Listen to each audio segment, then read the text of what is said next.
everybody, welcome to my channel. My name is Mia Ainke, and we are going to be talking about what you're to do before you start selling on Etsy. So grab your pen and paper or notepad. I have mine right over here. First things first, before you get started selling, you want to pick a name. You really want to make sure that you pick a really good name. Picking a name for your business is as important as like naming your baby. So make sure you take your time and think about it. I would suggest making a list of about 10 to 20 names and look up the synonym for the name so that you have more to pick from. So, and then like just play around with it. Maybe if it's a two-worded name, you can try flipping the flipping the words around, or like, you know, just use your creativity and pick a really great name, because you want the name to have a nice ring to it. You want it to be a positive name. You also want it, I mean, it's not necessary, but it would be nice if the name of the business includes what items you're going to be selling. So, for example, if you're selling oils, it would be nice, it's not really mandatory, but if, you know, it would be nice to put oil in the name, so that when people hear it, they're like, oh, she sells oils. Okay, they get it right away. But like I said, that's all just, you know, if you can't find a name that includes the name of what you're going to be selling, that's fine. Just pick a really good name. And you want to make sure that the name is available on all social media platforms. You want to make sure that the domain name is available, so check that as well. It's easy to find out if on Instagram and Facebook and Pinterest, just type in the name that you're thinking of and see if it comes up. I think I already said this, but I would suggest starting with about 10 to 20 names, and then you just kind of whittle it down to 5, and then maybe top 3. Once you get to top 3, you can put a post up on social media and ask people to help you pick the best out of the 3. So that's another option if you're really like down to 3 names and you're still struggling to pick one really great one. Don't be afraid to even ask your family members or friends or whatever. People are gonna be honest with you. I mean, at the end of the day, it's still your shop, so you decide on what name you want to go with. So after you've searched, if your name is not available, you can either decide to change it completely, or you can just tweak it. Maybe you can use the name and just add company onto it if that name itself is not available. So just kind of pick a really good name. I mean, to be honest, before I became Tribes of Kin, I was a tribe called Brooklyn, and like a few months down the road, it actually, Tribes of Kin came to me in a dream, and you know, you can see the tribes and the Brooklyn, the kin part in there. So if you don't if you're not sure about your name, just pick one for starters, and you can change it along the way. Just make sure that if you're not really 100% certain about the name, you don't want to go out and buy business logos and business cards with the name. Well, even if you do, make sure you only buy like a few, not a few, but you want to buy like a little bit at a time. So instead of, say, ordering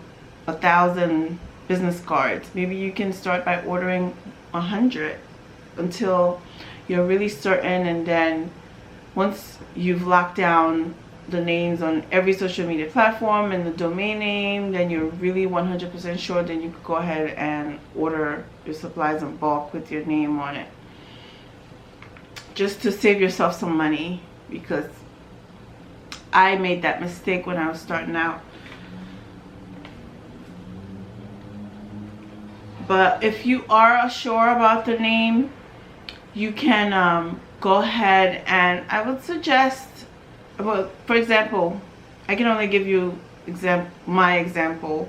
So when I started out, I didn't really have a logo. I just kind of wrote Tribes of Kin on one of those like text apps, and I used that for my social media. So I just spelled it out, Tribes of Kin. It was just spelled out, and that's what I used as my logo, just to get me started. But you can find people on Fiverr to make cheap logos for like $20. So those are just things to keep in mind. And so once you have a name, you want to pick the meaning. You want to think about the meaning of your name. What does your name, because every brand has a story, so you really want to make sure that, you know, your name means something. If your name means something, it's great, because you can incorporate that into your story. If you use like your grandmother's name, for example,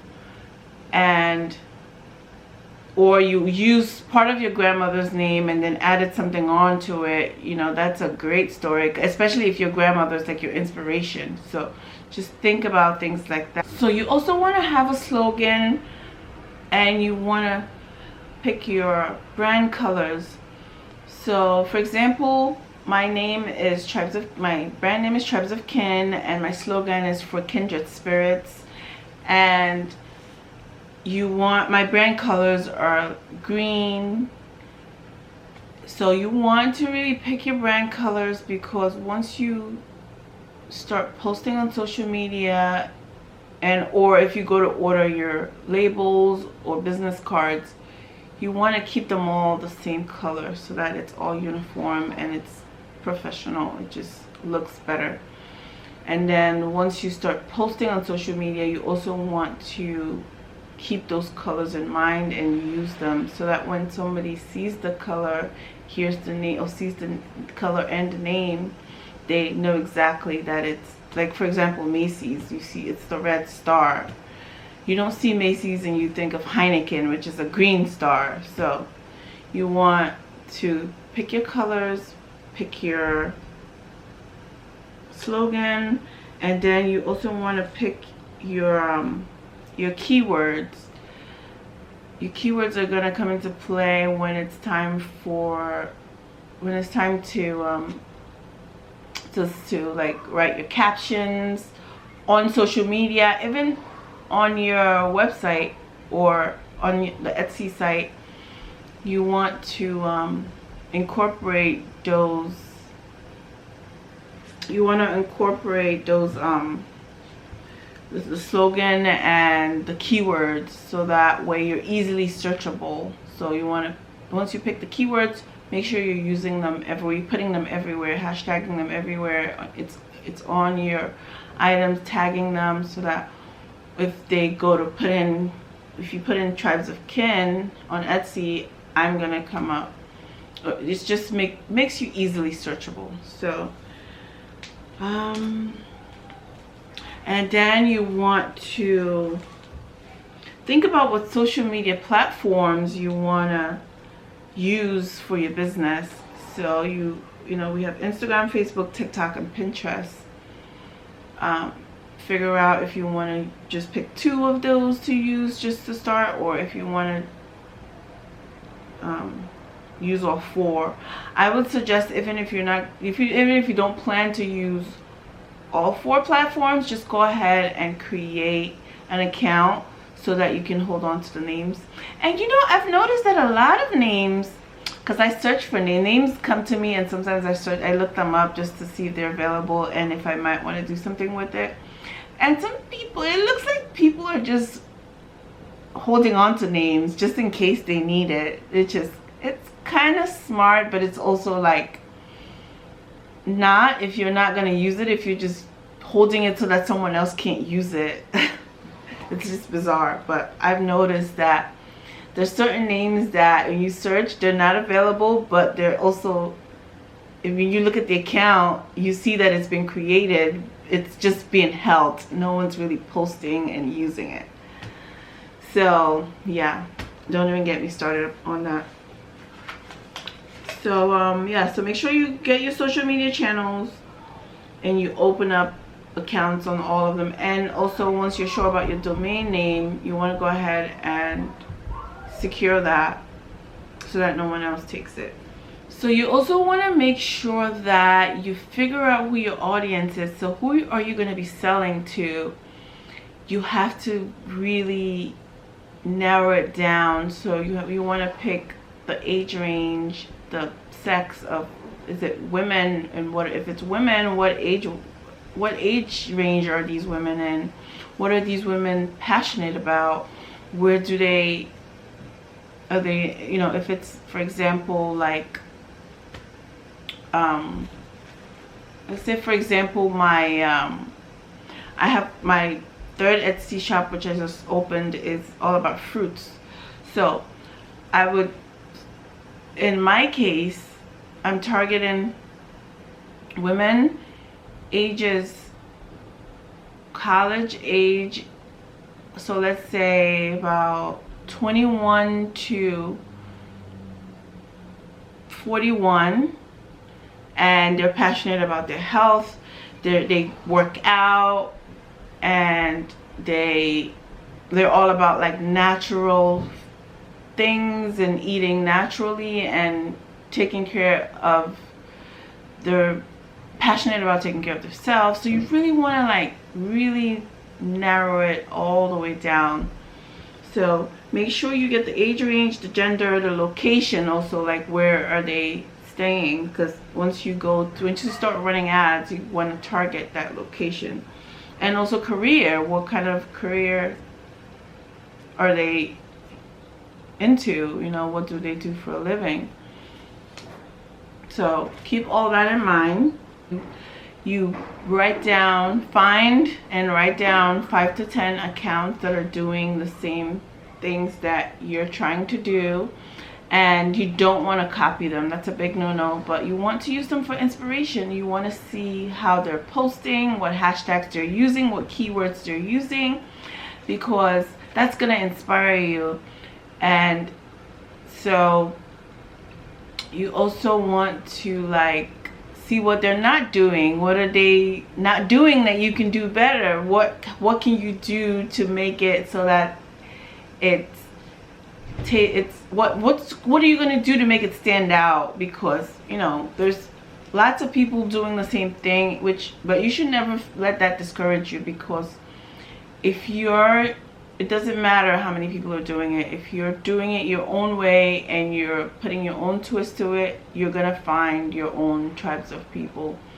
There's enough room out there for everybody to eat and grow. So do not let that deter you. Just but yeah, you want to pay attention to your competition, see what they're doing, what can you improve on, and you know, all that good stuff. So that's that on that. Let's move on to the next one. Will be, what items do you want to sell? So now we come down to like, what items specifically do you want to sell? You want to like, I suggest, well, Etsy suggests that you start with 20 listings, but it could be a little overwhelming to open up your shop the very first day and have 20 listings ready to go. So you can start slow and just take your time and have a schedule. Maybe on the first day you want to list 5 items, and then the day after that you want to list a few more, and then have it so that like maybe you want to keep adding items as time passes by. And you're gonna see what's selling and what's not, and you're gonna, once it starts selling, you're gonna see what people are liking and what people are not really feeling. And you can you're gonna take down certain items, add other ones up. So just want to like break it down, don't make it, and you want to be very like, people want to know where their products are coming from, so you want to be transparent about that. You want to show where the source, like if, say for example, if you're selling shea butter, you want to show that if it's coming from Ghana, you want to include that. You want to, if you have pictures of where the women in Ghana are picking, they're harvesting the crop, you want to get all that, because that's going to, one, help you stand out, two, help your customers see that this is like you're not just buying it from some bootlegger and reselling it. So, which is fine if that's what you're doing, but just be honest about that as well. Say for example, if you're selling dresses, it's better to keep it all dresses and maybe add on things that people will wear with dresses, so that they're all in the same category. You know, you get the idea of what I'm trying to say. So just kind of keep it all in the same category. And you want to also, starting out, you want to make sure that they're all like the same size. You don't want to be, it makes it easier for you to ship and to buy shipping supplies, because you don't want to be buying giant boxes and little tiny envelopes. So if you're ordering supplies, just start with about 20 or 50, like if you're gonna do business cards, maybe you want to start with 50 to 100 if it's possible. And if you want to get stickers or mailing envelopes, just start with a little bit at a time. Once the orders start coming out, then everything is gonna be clearer, and you're gonna know like, oh, it's time for me to buy in bulk because I'm getting consistent sales, and it makes sense to buy in bulk because you're gonna save money. Production, let's talk about production. So you want to figure out and write down, how long is it going to take you to make your products? Are you going to be making them yourself? Are you going to be ordering them from somewhere else? Is it going to be made to order, which means that once you get the order and then you make the item? Are you going to make it all in advance and have it ready to go? Because that's all going to come into play when it comes to processing time. You want to put, you know, how many days after the order until it ships. You know, is it going to be 1 or 2 days? People usually like to get their items shipped right away. So you want to use a pricing calculator. It eliminates the guessing and it takes out all the emotions. So it's just all numbers. So the formula, the pricing calculator formula is cost of supplies plus labor plus 15% overhead times 2, which will give you the wholesale price, and then if you multiply that by 2 again, you get the retail price. So let's talk about the pricing formula. So the pricing formula states that you combine the material plus labor cost plus 15% overhead cost, and whatever you get, you multiply that by 2 to get the wholesale price. And then if you multiply your wholesale price by 2, you get your retail price. So let's say, for example, you're making headbands, and the fabric cost for the headband along with the elastic band and the needle and thread came out to be $6, and then it took you half an hour to make it, and you're paying yourself $20 an hour. Or even if you were to pay someone else, let's say you'd be paying them $20 an hour, and it took them half an hour to make it. So then we're going to add the material plus the labor cost, which is 6 plus 10, which will give us 16. But then before we add it on, we need to find out what the overhead, 15% cost of the overhead is. So to find that out, we just multiply 15% by 16, and it gives us 2.4. So here it is, 16 by 15% gives you 2.4.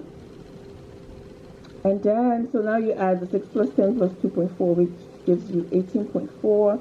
You multiply that by 2 to get the wholesale price. And then you multiply that by 2 again to get your retail price. Pricing formula.